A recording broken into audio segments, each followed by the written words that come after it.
يا ابو الصحاب، عامل ايه؟ يا رب تكون كويس. وانا بحضر لفيديو النهارده بالصحاب والله ما قادر امسك نفسي.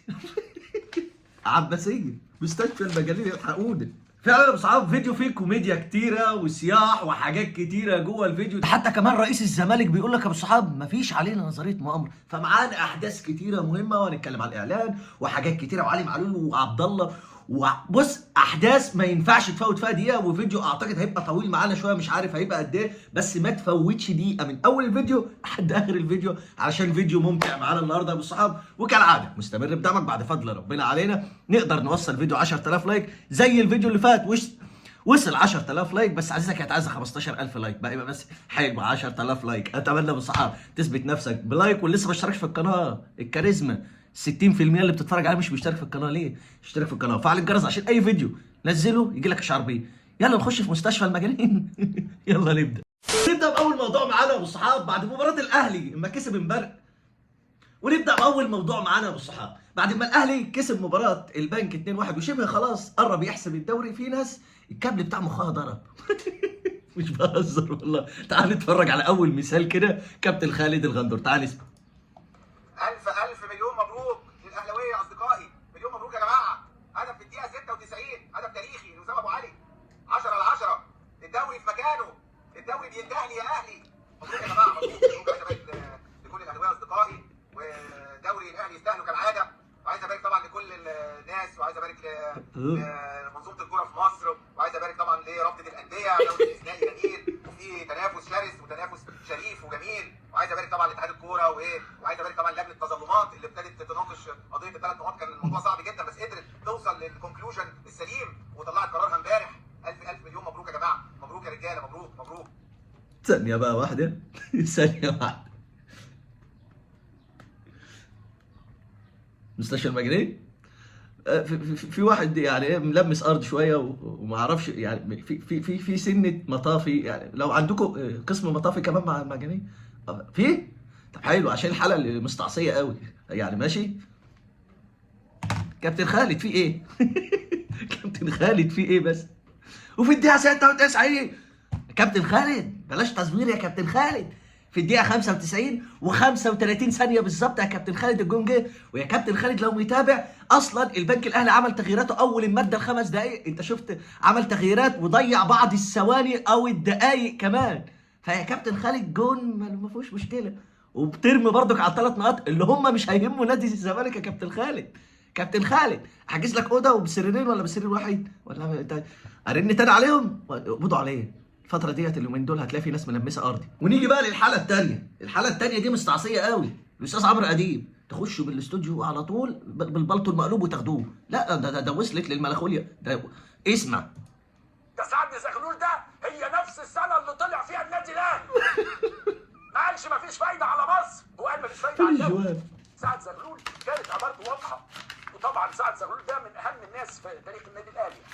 فهو الراجل كان مفيش فايده دي انه محدش يضايق نفسه، محدش يتعب نفسه. وبعدين بعتنا لبعض كلام بعد ما دي يعني هي كلمه من 3 حروف كلنا بعتناها لبعض. ايه بس انا حبيت بهذه إيه المقدمه ان انا اثبت حاله. يعني انا احتمال اروح اعمل محضر، لا يعني انا احتمال اروح اعمل محضر عند محمد بيه هنا في اسم الهرم، حبيبي وصاحبي وكل حاجه. اروح اعمل محضر ان النادي الاهلي سرق الدوري. محضر وجيب الاستاذ العظيم محمد ابو شقه رغم ان هو اهلاوي يرفع لي قضيه ان الاهلي ما ياخدش الدوري تاني. مصطفى فيصل من ان هو ياخد الدوري. وزي ما سمعت كده يا ابو الصحاب مستشفى المجانين ترجع الى الخلف. لا لو لفت اليومين دول هتلم شويه حلوين قوي. الفيوز ضربت. اوعى تكون مفكر ان انا كده خلصت يا ابو الصحاب، لسه ناقص الجهبس بتاعنا الكابتن رضا عبعال. يا سوادي الحلال على اللي اتقال امبارح. طب ما تبينش الحداد قوي كده يا كابتن رضا، ده قال كلام. لازما المستشفى لفهم اليومين دول في حالات مستعصيه. اسمع. الناس هتقول لي في ضربتين جزاء، اقول لك ما انتوا هو في اكتر من 5 دقايق وانت 45 6 ما تدي 6 دقايق ورايح دماغك. فين الضربتين جزاء؟ انت كنت عارف ان ضربه جزاء وما هنش على الراجل يجيب ثانيه بتاع سيد نيمار ضربه جزاء. انت شايفها ضربه جزاء تستدعي ضربه جزاء؟ يبقى كده بقى بنفس منطقك بتاع قفشه ضربه جزاء، يعني بنفس المنطق. كمل يا كابتن رضا. طب ولا حلو. طارق مصطفى صعبان عليا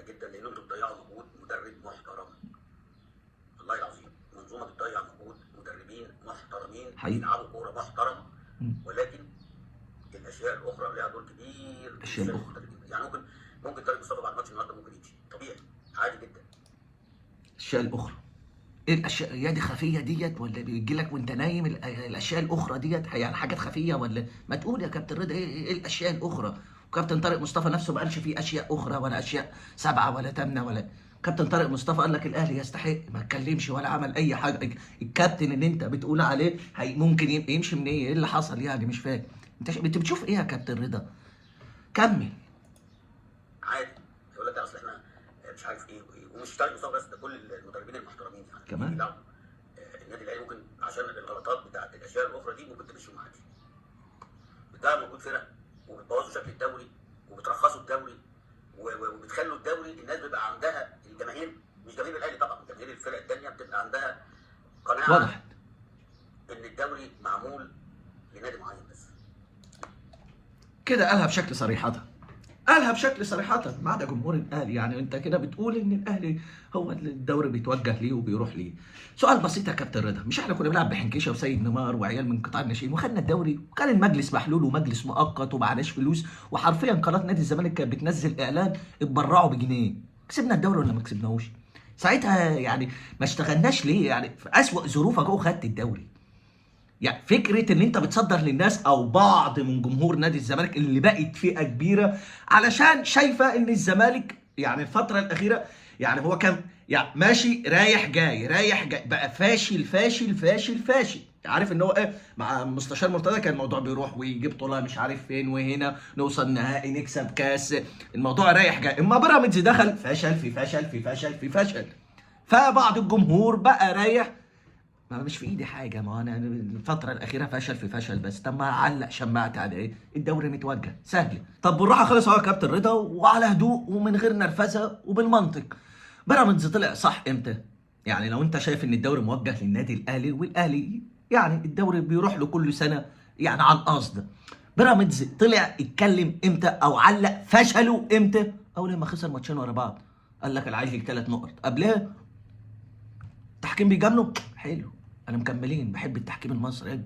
اول ما خسر عمل ايه وقرب يخسر الدوري؟ شماعه. ده اللي بيحصل مع الزمالك. لو كان بينافس وقرب من الدوري ولا هيفتح بقه ولا هيقول لك تحكيم ولا انا مركز وهيشتغل وبتاع بقى اللي يصحص. اما اول ما بخسر يلا الحقوني يا جماعه مش عارف اكسب الدوري متوجه الحكام ال3 نقط مفيش عداله. كابتن رضا انا بحترم كل في الاول والاخر وجهات نظر، بس وجهه نظر يعني انا شايفها من وجهه نظري يعني بتقل من نادي الزمالك يوم عن يوم. ممكن ما نبقاش موجودين وهفضل اقول لك الرساله ديت. المفروض لو عايز تنجح الموضوع بسيط خالص، انت كمجلس اداره بتوفر رواتب للمستحقات بتاع اللعيبه عشان ما يبقاش لها عين تتخاذل على ارضيه الملعب، تجيب كواليتي كويس وتنافس في البطوله المهمه اللي هي دوري ابطال افريقيا، علشان لو رحتها هتدخل لك عوايد يعني كل المشاكل بتاع نادي الزمالك هتحل من دوري ابطال افريقيا. سنه واحده مش عارف سنه واحده تروحها وتكسبها ايه؟ سنه واحده وجرب روح واكسبها هتحل لك كل المشاكل دي.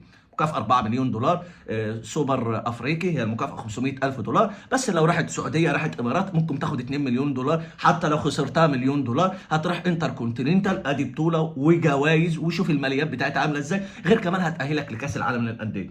كل الفلوس ديت هتوقفك على رجليك، مش هتطلع تعلق فشلك ولا هتقول الحقونا الاتحاد نفسه بيقسط لك المديونات بتاعتك اللي عامل لك استثناء. الاتحاد بتاعتك اللي هو حرفيا اجل فتح القيد، فاكر ساعتها اما انت رحت اتفاوضت مع ابو طيب ودفعت له 1,000,000 يورو وخاطب ساعتها الكاف واجل الاسبوع عشان تحل مع ابو طيب. فما فيش مؤامره والله وما فيش الكلام ده كله، والدوري موجه للنادي الاهلي.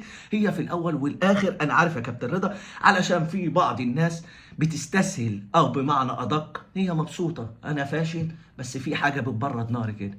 انا مش فاشل يعني عشان فاشل مني، لا، عشان الدوري موجه ونظريه مؤامره عليه، وعلشان كده نادي الزمالك هيوصل اقل كمان من المستوى اللي موجود دلوقتي.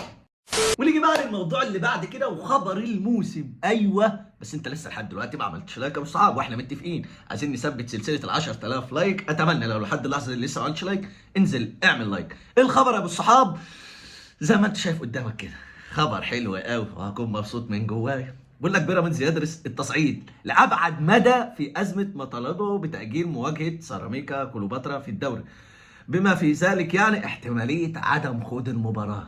يعني هو شايف ان هو ممكن ما يلعبش مباراة سيراميكا وينسحب. يا سلام، ينسحب كده وما يتطبقش 3 نقط بس 6.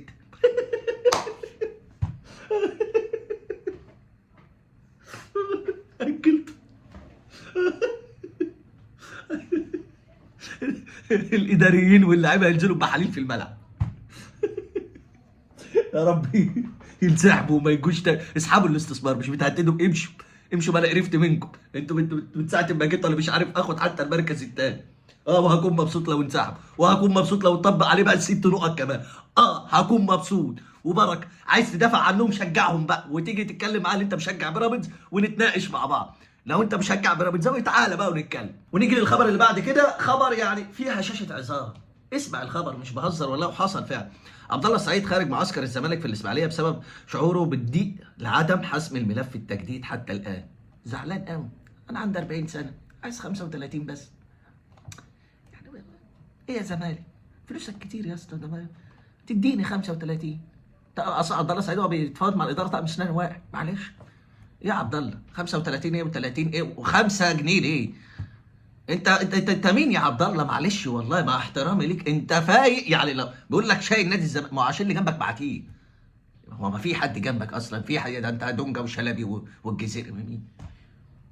يعني انا عايز افهم بقى، وبتتامر علينا وعايز يعني توصل لمرحله فوق ال30 ليه؟ يعني فوق ال30 ليه؟ ده ولو اتدفع فلوس في التجديد عشان اتفقوا معاه في الاول على ماشي هنراضيك يا عبد الله. فعبد الله مصر على الرقم ده، مش بهزر.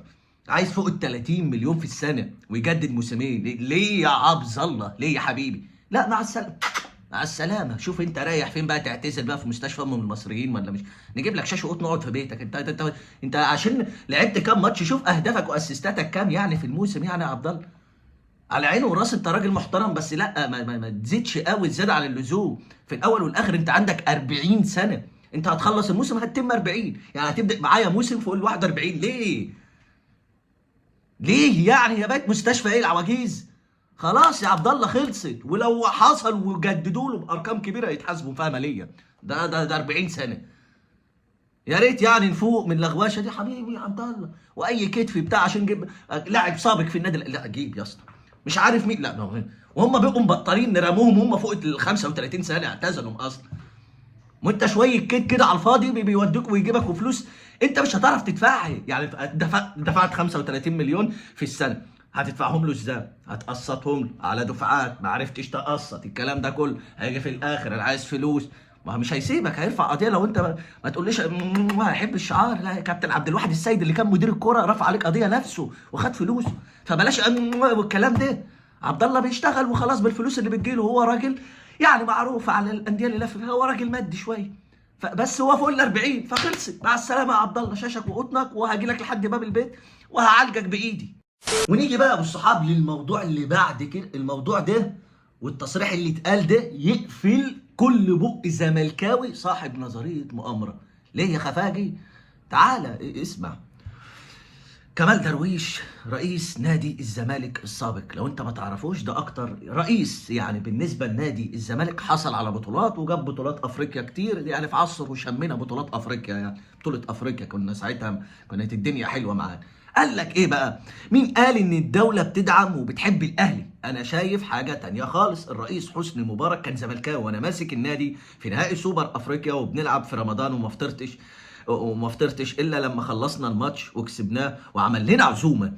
وكاله الاهرام دفعت للزمالك اكثر من الاهلي، والاستاذ ابراهيم نافع كلمني احضر الاجتماع في وجود الكابتن حسن حمدي والكابتن الخطيب، وخدنا اعلى من النادي الاهلي. علشان كل شويه وكاله الاهرام ازاي وكاله رئيسها هو رئيس النادي الاهلي فبيدفع للنادي الاهلي اكتر فبيجيب رعاه النادي الاهلي اكتر. اهو رئيس نادي الزمالك السابق بقول لك مفيش مؤامره وكنت واخد اكتر من النادي الاهلي. هتعملوا ايه؟ كبر وخرف مجنون؟ هتقولوا اي برضك هتبرر، مش هتقتنع هتبرر صح؟ براحتك، بس ده تصريح تاريخي ولازم كنت اتكلم فيه علشان يعني الناس بتوع نظريه المؤامره يراجعوا نفسهم شويه. ونيجي بقى الموضوع اثر فيا شخصيا وانا بتفرج عليه، موضوع علي معلول. علي معلول امبارح ما كل الناس ربطت يعني ما ازاي بعد ما الاهلي يسجل يطلع يجري ويسيب الفرقه بتحتفل، وما احتفلش بعد ما جون وسام على ارضيه الملعب. ازاي حصل كده؟ تعال شوف المشهد ده، ممكن الناس ما اتفرجتش عليه. شوف علي معلول قبل ما ينزل ايه اللي حصل له. تعال اتفرج. بص هنا علي معلول واقف جاهز، كابتن عماد النحاس بيقول له ارجع بعد ما لبس وجاهز، وفي الدقيقه 90 علي معلول اسطوره النادي الاهلي الحاليه بيحصل معاه كده. انت فاهم؟ ده اصلا المفروض علي معلول لما يعني في الدقيقه 90 اصلا المفروض المدرب يستاذنه يقول له بعد اذنك ممكن تنزل 5 دقايق. ده اسطوره النادي، ومش بالكلام ده افعال. وقعد وغير. شوف المنظر ده، اسطوره النادي الاهلي. والتزم وما عملش بقى زي معظم الناس يتخانق ولقح الازاي وانا ماشي واسيب. التزم وقعد ولا اي حاجه، وبيقلع اهوت الشنكار وقاعد. بص بعدها كابتن عماد النحاس هيرجع له تاني. يعني عموما الناس بتساله دلوقتي في ايه، انت ازاي كنت لابس ورجعت تاني؟ هنا الكابتن عماد النحاس رجع له زي ما انت شايف، بقول له انت رجعت ليه؟ لا قال له البس واطلع. بص علي معلول ساعتها يا جدع يا جدع في ثواني علشان عايز يلعب ويثبت نفسه. تخيل هو اصلا كده اسطوره وعايز في ثواني ارجع البس تاني، لبس تيشيرت ونزل. يا جدعان يا جدعان اللي بيحصل علي معلول ده مش فاهمه ومش منطقي. اللي علي معلول اصلا يعني برجل واحده، مع احترام الكوكا وكل واحد موجود في باك الشمال في مصر بحالها، علي معلول لو برجل واحده يشيل الجبهه اصلا، الجبهه كلها بالهاف، يشيل الجبهه لوحده. فيا ريت الرساله توصل للكابتن عماد النحاس او اي مسؤول، يعني علشان الصراحه اللي انا شايفه لعلي معلول يعني اذى نفسي كبير قوي. والمفروض يعني بيطلع من النادي الاهلي ما يبقاش مأذي بالشكل ده، عشان اداك كتير ما ينفعش. فالمباراه اللي جايه اللي هي بتاع فاركو اللي هي هتبقى اصلا شبه تحصيل حاصل، انت محتاج نقطه بس. علي معلول لو لعب هيأذيك في حاجه؟ يعني هو مكان كوكا ايه الاذيه؟ هيأذيك في ايه؟ دفاعيا انت اما كوكا مالط اكتر. يعني لو الناس بتقول لك دفاعيا معلول مش اجمد حاجه، ده كوكا اللي اندرتيكر دفاعيا ولا ايه؟ على الاقل هتستفاد من العرضيات والكور الطويله، هتستفاد منه. فيا ريت الرساله توصل وعلي معلول يختمها بشكل احسن من كده عشان يستاهل. مش يستاهل ايه يعني احنا بنجب عليه ولا هو مثلا مش قادر، لا واقف على رجله ويديك ويفيدك. معظم البطولات اللي الاهلي الفتره الاخيره اقول لك ممكن يبقى مساهم ب 60 70% هو شخصه. الصراحه اللي بيحصل مع علي معلول مش فاهم. نيجي بقى للموضوع الترند اللي شاغل الميديا في الوقت الحالي. الاهلي عمل اعلان لشركه ما بتاع اتصالات. لا وبن شرقي منور، يعني انت قعدت 900 سنه في الزمالك ما عملتش اعلان كوتونيل حتى، ماشي. المهم في الاعلان ده بالصحاب ظهر شخص مجنون وبيلبس بالطو بالمقلوب وعربيه الاسعاف جنبه بخطين حمر. اظن الرساله وصلت. ساعتها بالصحاب كل الناس قالت لك ما هي دي العربيه، ما دي عربيه الاسعاف وده شكلها. حتى عضو مجلس اداره النادي الاهلي طلع وقال لك يا جماعه ما دي عربيات الاسعاف. يعني انت اما حد بيتعب عندك ربنا يعني يشفي الجميع يعني، او اي حد في المحافظات بتجي لك العربيه دي؟ يعني بالله بتجي لك العربيه دي؟ ولا هم اتنين من يعني المنظر بتاع الاسعاف عندنا في مصر هم الشكل ده؟ يعني نسب ممكن 1% تلاقي الشكل القديم ده، ومش بيبقى بالخطين ده او الثلاث خطوط ده، ما بتبقاش بالشكل ده خالص، انتهت اصلا، بيبقى بالشكل البرتقاني والاصفر. فعموما هنا في اسقاط، في هنا ايه، شكل ترميه اللي انت بتقل من نادي الزمالك. بتقل من نادي الزمالك علشان بكل بساطه عشان بيقول لك ان لو على راسه بطحه ما تحسسش عليه. طب هم شالوا الاعلان يبقى عارفين ان هم غلطوا. الشركه دي شالت الاعلان فكده عرفوا ان هم غلطوا. والمفروض النكش اللي ما بيننا ده على الصفحات والميديا ونطلع له المستشفى العباسيه والجمهور اتهبل، ده ما بيننا. امال تدخل شركه منتجه يعني مثلا نادي الزمالك بكره يقوم جايب رقاصه ملبسها تيشيرت احمر وتيجي تقول لي لا ما هو مش اسقاط على الاهلي؟ ما ينفعش، ما ينفعش خالص. ونقول الكلام ده وعضو مجلس اداره من النادي الاهلي يطلع يتكلم ويقول لك يا عم ما فيهاش حاجه بقى دي عربيات الاسعاف. يعني انت عربيات الاسعاف لما حد بيتعب عندكم بتجيلك بالشكل ده؟ ربنا يشفي يعني عموما الجميع. عموما انا بصحاب حركه انا شايفها وحشه قوي في التسويق، علشان انت عارف الحساسيه ما بين اهلي وزمالك، نحترم بعض في الاعلانات علشان ده منتج يعني ايه بيخلينا نروج ليه وانت ما انتش عارف الابعاد بتاعته عامله ازاي. بيستغلك كجمهور اهلي وزمالك. المفروض نبقى احنا متحدين وتقول لا ده منظر ما يليقش بنادي الزمالك، منظر مش تطلع انت كاهلاوي عشان بس ماشي جابوا سيره الزمالك. احنا مع بعض في الصفحات وانا هنا لما بطلع واتكلم وبننكش في بعض، بس الفكره نفسها كمنتج يستغلك انت كجمهور ويلعب بيك. ما هو هيبقى هنا مره على الاهلي ممكن مره يجي على الزمالك يستغله ويعمل اسقاط عليك ويعمل بومنج ويمسح الاعلان روج ولا ما روجش؟ روج. فيا ريت يعني في المواقف اللي زي دي نتحد فيها وما نبقاش يعني ايه حته ان نروش فيها على بعض ونعمل انقسام ونعمل جدل للموضوع ونروج له اكتر، علشان دي حاجه مش مستحبه. احنا مع بعض هنا في الاول والاخر اخوات، بنحفن ونروش مع بعض، بس ما ندخلش منتج يلعب بينا كلنا. وبس كده، وده كان الفيديو بتاعنا النهارده يا صحاب، اتمنى يكون عجبك. استنى بقى وجهه نظرك في الكومنتات على المواضيع اللي انا اتكلمت عليها. زي ما قلت لك، موضوع كان كله زي مستشفى العباسيه، واحنا لما بنتكلم بننتقد كل واحد وبنحترم كل الاشخاص اللي موجوده معانا في الفيديو. في الاول والاخر هي وجهات نظر، فمستني وجهه نظرك في الكومنتات على المواضيع اللي انا اتكلمت عليها. بشوف معظم الكومنتات وبعمل قلوب، وكالعاده يا صحاب مستمر بدعمك بعد فضل ربنا علينا. نقدر نوصل فيديو 10000 لايك. اللي لسه لحد دلوقتي ما عملش لايك يبقى انت مكسي الناسي. بفكرك اعمل لايك يا صحاب، واللي لسه ما اشتركش في القناه كاريزما اللي فيه نسبه كبيره بتتفرج علينا مش مشتركه، فاتمنى تشترك علشان لما نيجي ننزل فيديو يجيلك اشعار بيه. اشترك في القناه، وان شاء الله بالصحاب نكون موجودين معاك كل يوم. وده الفيديو بتاعنا النهارده، ونتقابل ان شاء الله على خير، وسلام.